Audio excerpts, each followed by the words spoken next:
Baik, Bismillahirrahmanirrahim. Assalamualaikum warahmatullahi wabarakatuh. Waalaikumsalam warahmatullahi Dan salam bahagia. Oke, baiklah. Di sini, di sini kami memiliki amanah atau tugas di modul 1.4, tugas tadi sebagai jalur penggerak angkatan ke-11, yaitu budaya positif, diseminasi budaya positif. Nah, kebetulan di sini kami ada 3 calon guru penggerak, saya sendiri, Pak Mumin dan Ibu Neni. Oke, nah langsung saja.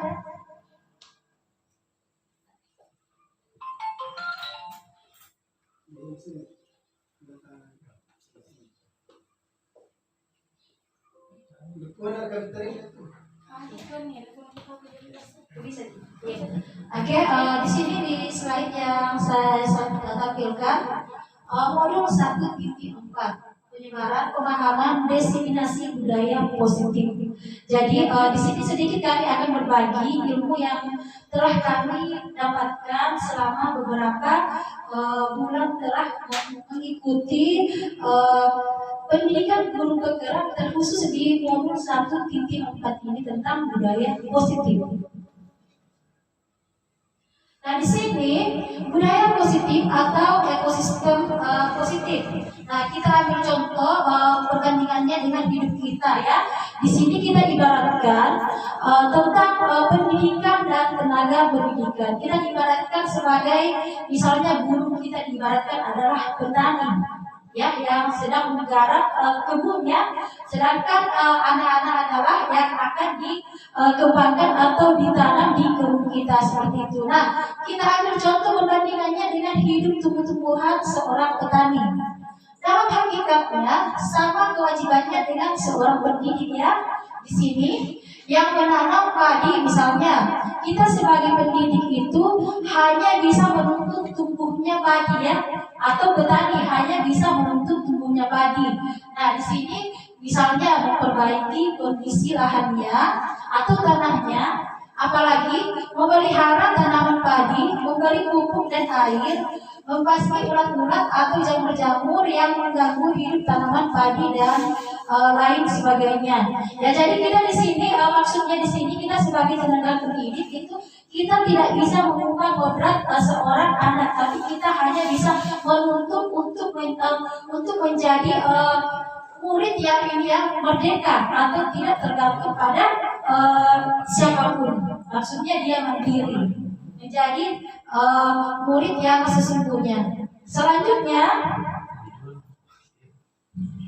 nah di sini ada eksplorasi konsep, ada 5 poin. Yang pertama ada perubahan paradigma atau stimulus respon teori kontrol. Yang kedua arti disiplin ya, disiplin itu dan 3 motivasi perilaku manusia. Yang ketiga keyakinan kelas, ada lagi hukuman dan penghargaan. Jadi di sini nanti kita akan bahas semua ini ya, Bapak Ibu. Nah, selanjutnya yang keempat ada kebutuhan dasar manusia. Yang kelima ada posisi kontrol, dan yang terakhir adalah segitiga restitusi.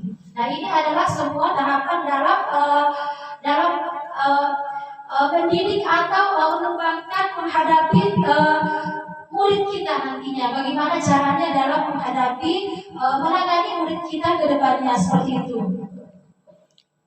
Nah, di sini ada perubahan paradigma. Nah, di sini ada saya jadikan contoh Bapak Ibu guru. Nah, di sini ada misalnya A dan B. Anda dan teman Anda ya, kita dan teman kita misalnya. Nah, sobeklah secari kertas kecil, tuliskan benda apa yang paling kita sukai misalkan ya. Nah, kemudian kertas tersebut kita ambil dan kita genggam dengan erat. Kemudian teman kita arahkan untuk mengambil apa yang ada di tangan kita seperti itu. Nah, apa reaksi kita kira-kira? Seperti itu paradigma perubahan Bapak Ibu. Nah, selanjutnya, Perubahan paradigma teori kontrol atau biasa disebut dengan ilusi kontrol.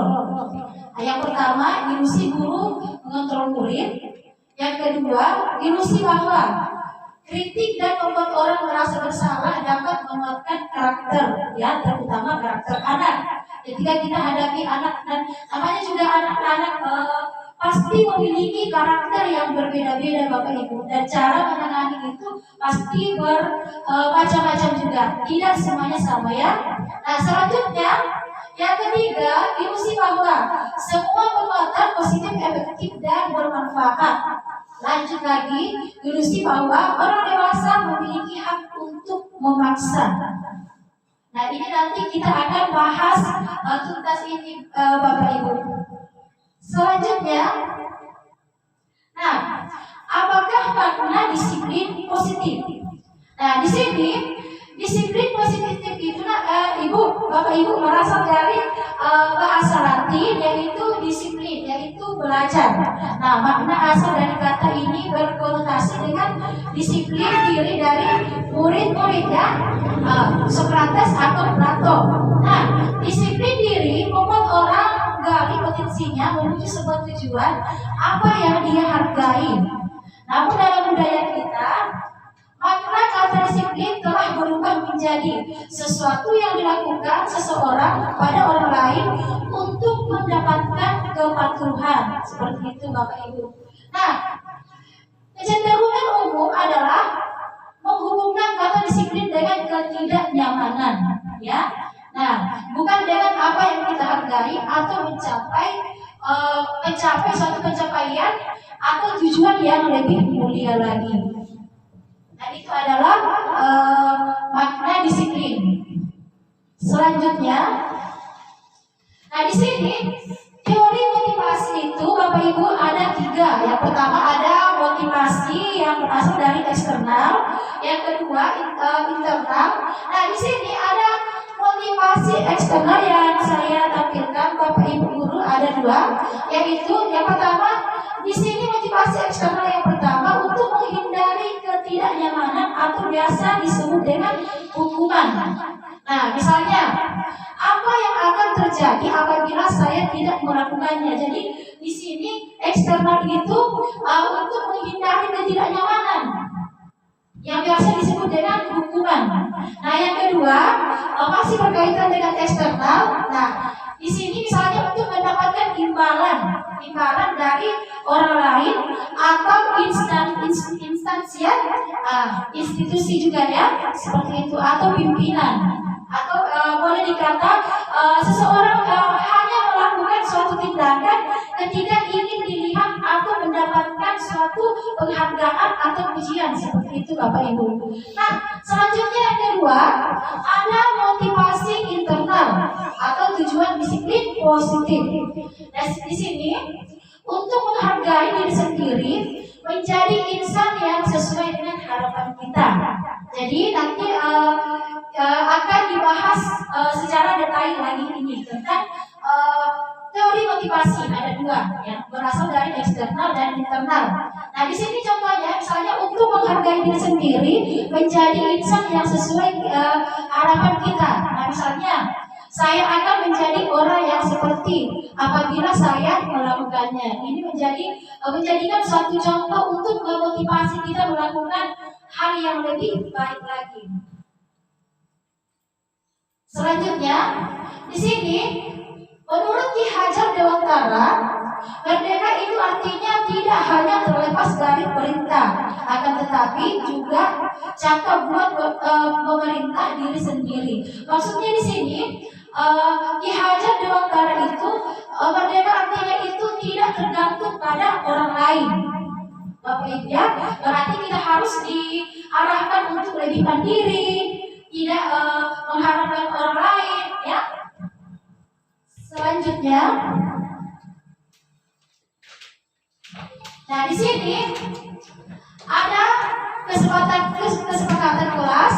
Yang kedua, keyakinan kelas. Ada lingkungan positif, ada budaya positif. Nah, sebentar kita akan bahas semua ini. Yang keempat ini kesepakatan, ada keyakinan, ada lingkungan positif, dan ada budaya positif. Nah, di sini keyakinan kelas, hukuman dan penghargaan.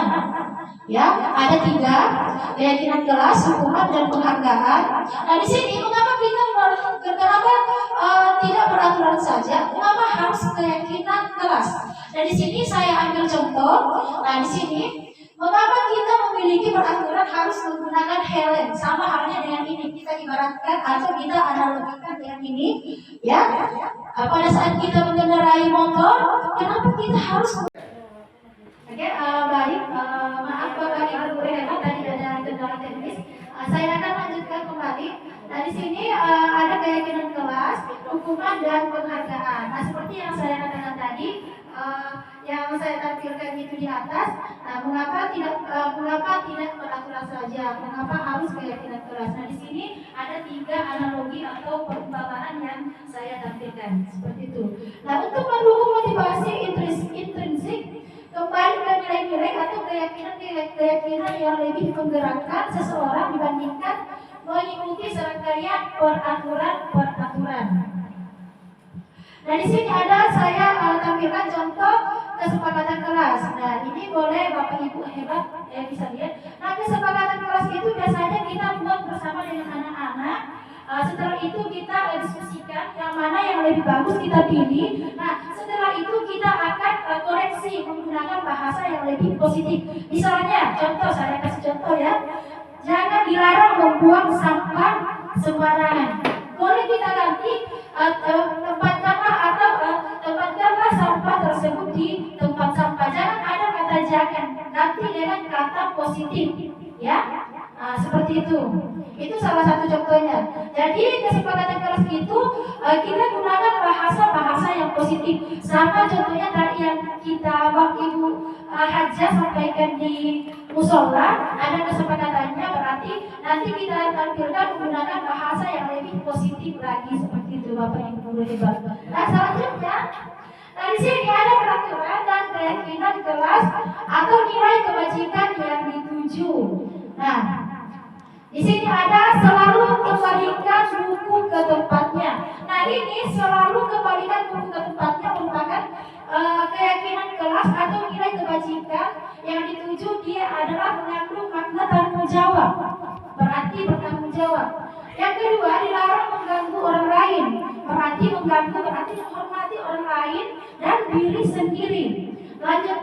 Hadir di sekolah 15 menit sebelum pembelajaran dimulai. Nah, di sini ada keyakinannya, berarti dia menghormati orang lain, apalagi komitmen pada tujuan atau berkomitmen. Nah, lanjut lagi, dilarang melakukan kekerasan. Berarti dilarang melakukan kekerasan ini berarti keselamatan juga menghormati orang lain. Nah, lanjut lagi ada dilarang menggunakan narkoba. Berarti dilarang menggunakan narkoba itu adalah kesehatan, ya.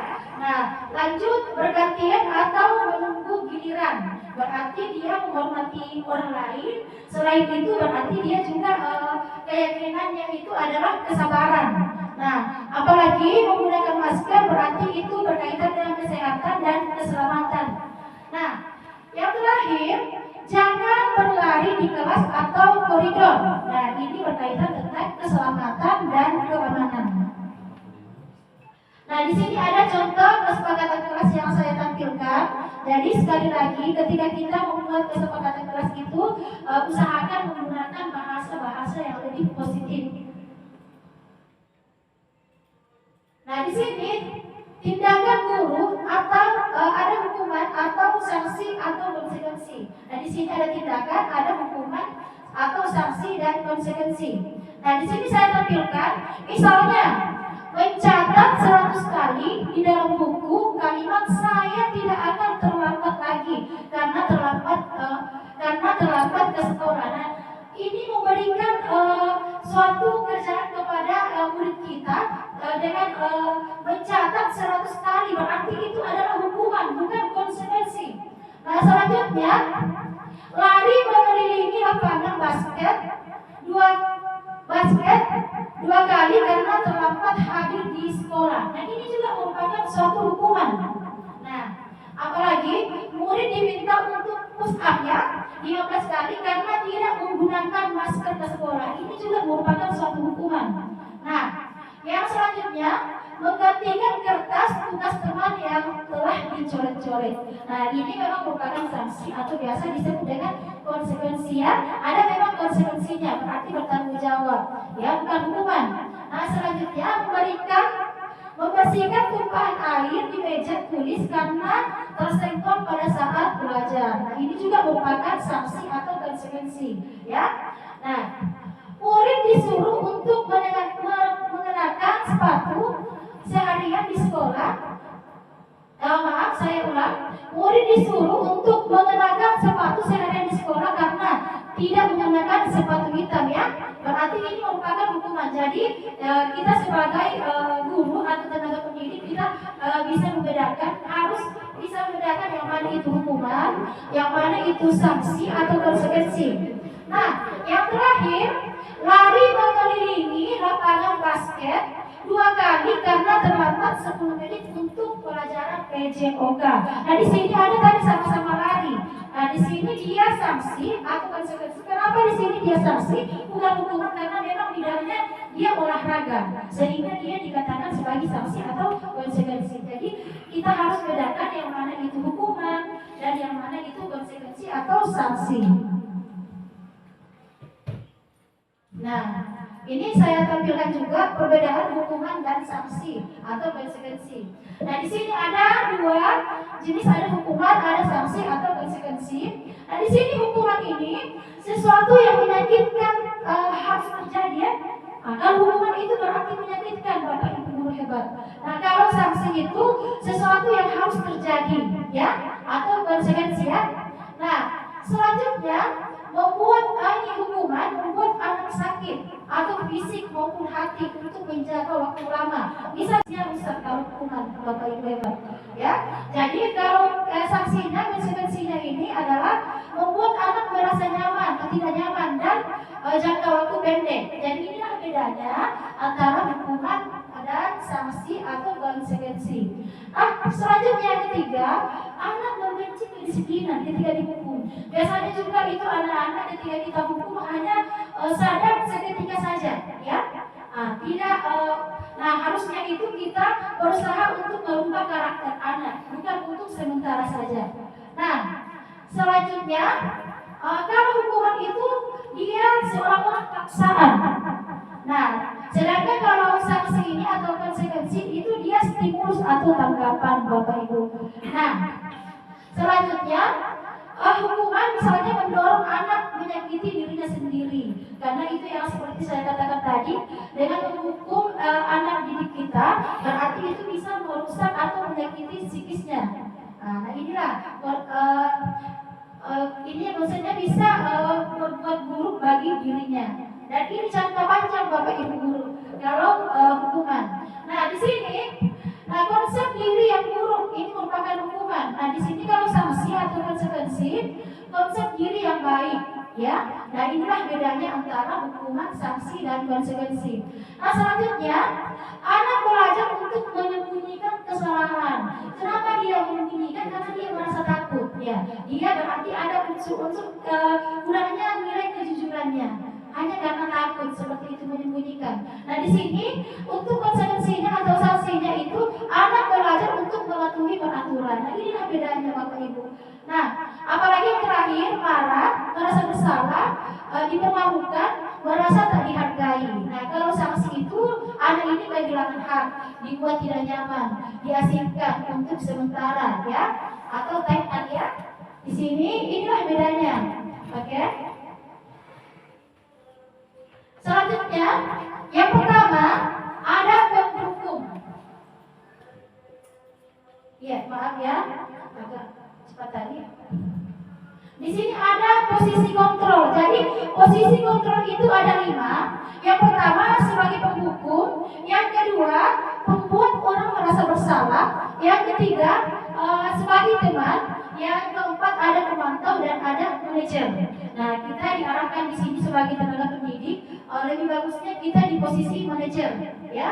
Nah, tapi kami akan bahas kelima posisi kontrol ini. Jadi untuk di sini gagal atau kontrol luar, nah menghindari hukuman. Misalnya di sini untuk guru berbuat, nah di sini menghardik, menunjuk-nunjuk, menyakiti dan menyindir itu merupakan hukuman Bapak Ibu, ya. Nah apalagi, nah untuk hukuman misalnya guru berkata, kalau kamu melakukannya awas ya, rasakan, berarti dia bersifat mengancam, ya, berarti itu adalah hukuman.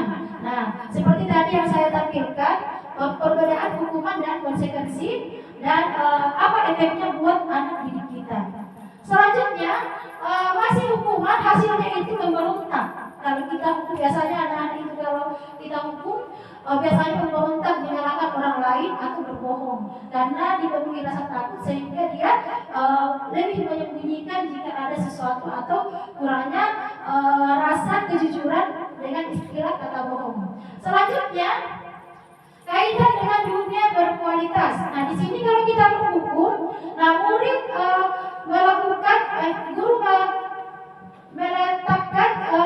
murid meletakkan guru di luar dunia berkualitas, ya. Selanjutnya, murid berkata seperti ini ketika menghukum, contohnya, biarkan saja, nanti juga marah-marah lagi ya. Seperti itu. Biasanya anak-anak kita kalau terlalu keseringan kita hukum dan beri kata-kata yang ini tidak memotivasi, berarti itu biasanya kebal. Biarkan saja dia marah-marah, dia memang cerewet seperti itu. Istilahnya dia akan membangkang atau ada-ada aja jawabannya seperti itu.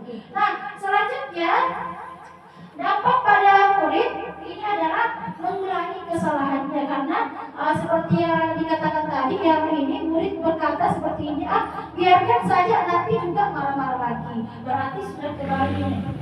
Nah selanjutnya, membuat orang merasa bersalah. Nah di sini misalnya guru berbuat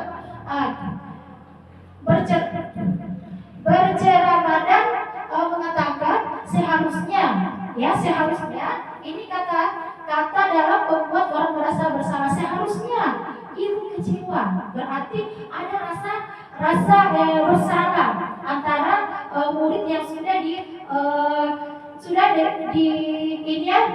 sudah berhadapan dengan gurunya.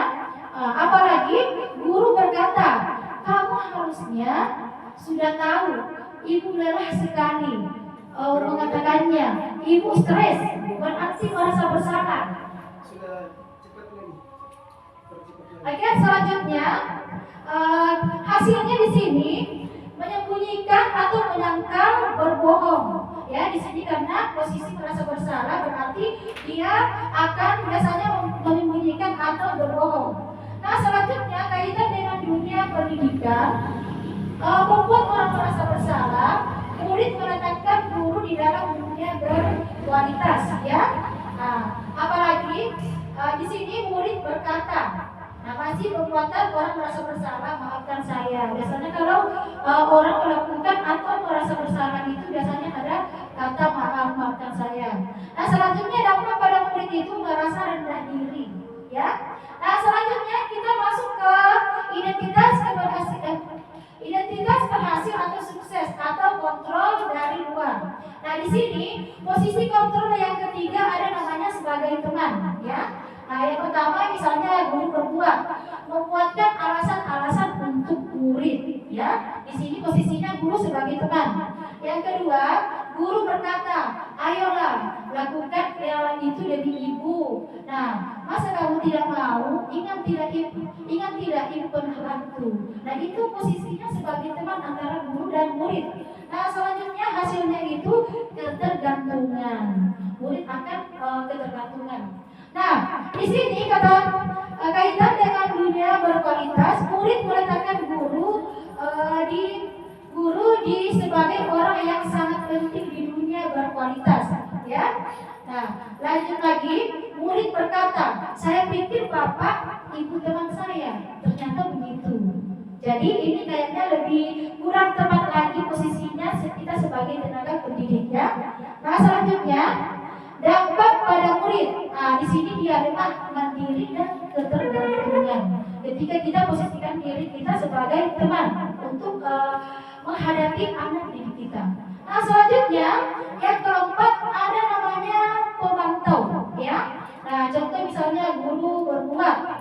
menghitung dan mengukur, ya. Nah, ini memantau. Nah, yang kedua, guru berkata, apa peraturannya? Yang ketiga, hasilnya ini menyesuaikan diri bila diawasi.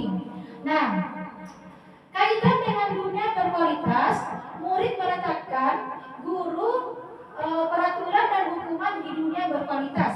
Nah, sedangkan murid berkata, berapa banyak bintang yang saya harus peroleh, ya? Berapa halaman yang harus saya tulis. Jadi ini adalah biasanya ada anak-anak itu hanya mau melakukan sesuatu ketika kita beri penghargaan atau misalnya reward. Nah, saya akan memberikan kamu bintang kalau kamu tertib.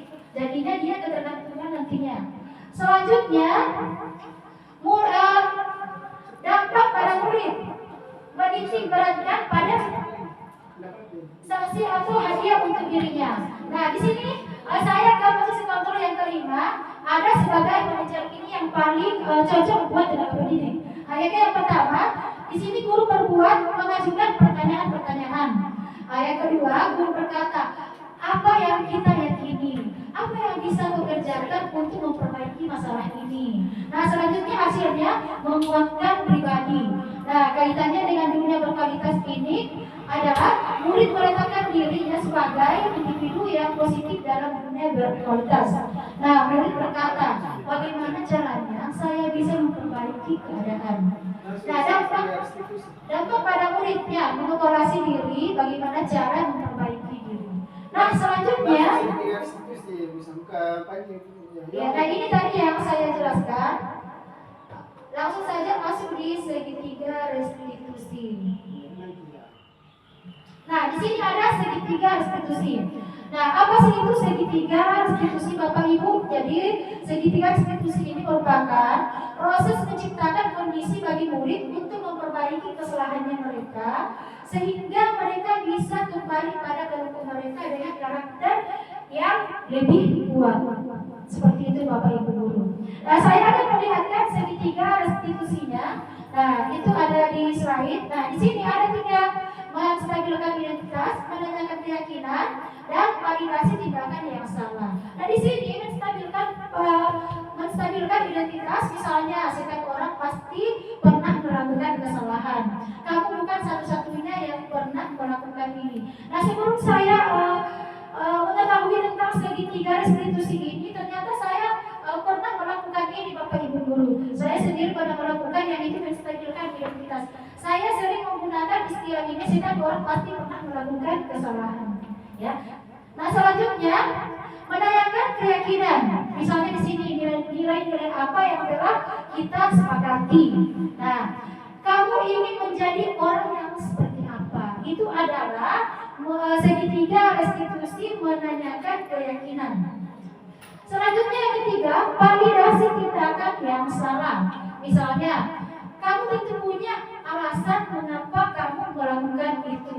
Ini memvalidasi tindakan yang salah. Nah, apalagi, adakah cara yang lebih efektif untuk mendapatkan apa yang kamu butuhkan? Nah, seperti yang beberapa hari lalu, saya sama Pak Mumin melakukan segitiga restitusi ini dan langsung mempraktikkan kepada anak didik kita di lab. Nah, selanjutnya, di sini untuk membuat anak yang merasa bersalah atau biasa disebut dengan menstabilkan identitas. Nah, misalnya di sini guru berkata, berbuat salah itu hal yang manusiawi, ya. Tidak ada manusia yang sempurna. Bapak Ibu juga buat salah. Kita pasti bisa menyelesaikan masalah ini. Bapak Ibu tidak tertarik untuk mencari tahu siapa yang benar-benar, siapa yang benar, siapa yang salah. Bapak Ibu lebih tertarik untuk menyelesaikan masalah. Nah, kalau kamu menyalahkan dirimu sendiri terus-menerus, apakah kamu bersikap baik pada dirimu? Nah, ini yang biasanya sebelum saya ini ikut CGP pendidikan guru penggerak, biasanya saya terapkan ini. Oke, selanjutnya menstabilkan identitas. Selanjutnya validasi tindakan yang salah. Contohnya di sini misalnya guru berkata, kamu pasti punya alasan mengapa kamu lakukan. Yang kedua, apa yang penting bagi kamu. Yang ketiga, kamu boleh tetap berusaha menjaga sikap itu, tapi tambahkan sikap yang lain. yang baru. Nah, selanjutnya, maukah kamu belajar cara lain untuk mendapatkan yang kamu butuhkan tanpa harus memukul? Ya. Selanjutnya, apakah kamu bisa melakukan dengan lebih baik besok lagi? Nah, misal di sini berarti seorang murid itu kita ajari untuk lebih bisa menyelesaikan masalahnya sendiri.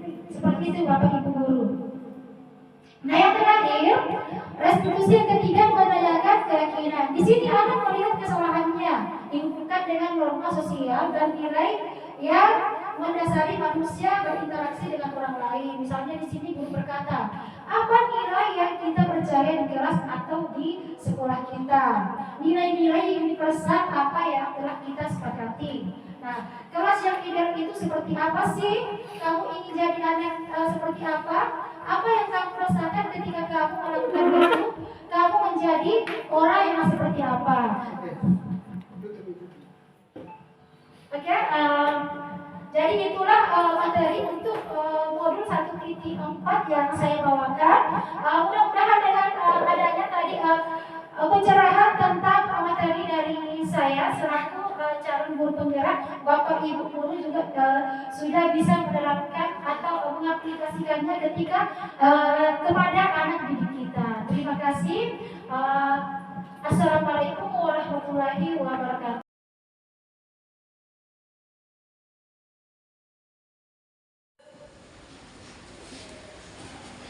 Assalamualaikum. Waalaikumsalam. Silakan masuk, Aisyah.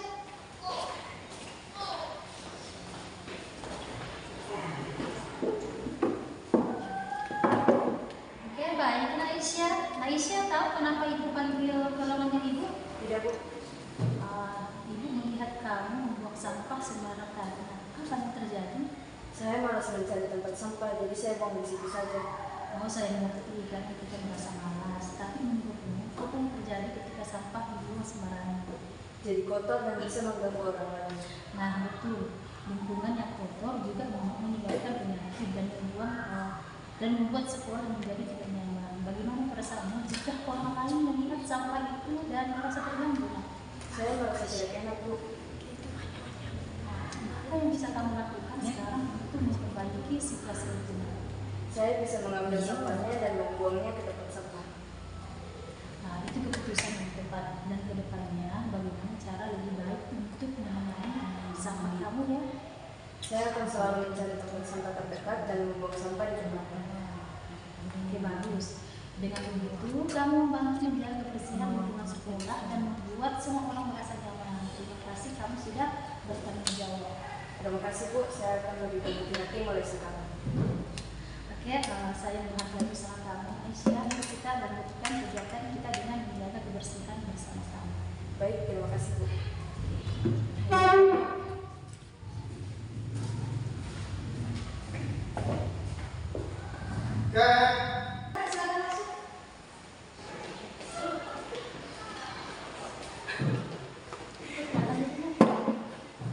Oke, Nak Fani, kamu tahu kenapa ibu panggil perawat ibu? Tidak, Bu. Ibu melihat kamu tertidur di kelas tadi. Apa yang terjadi? Maaf, Bu. Saudara saya kurang tidur. Kenapa Nak Yani kurang tidur? Saya belajar untuk ujian dan baru selesai lalu pulang. Saya mengerti belajar memang begitu. Namun, apa yang terjadi ketika kami tidur di kelas? Saya jadi tidak bisa mengikuti pelajaran dengan baik dan mengikuti ketinggalan modern. Oke, itu bagaimana menurutmu? Apakah tidur di kelas ini membantu kamu untuk lebih paham pelajaran? Tidak, Bu.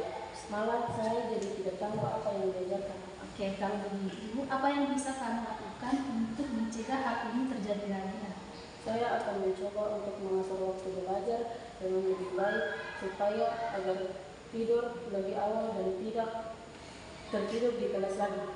Oke, baik. Itu keputusan yang baik. Nah, saya harap kamu bisa istirahat yang cukup sehingga bisa lebih fokus saat belajar di kelas.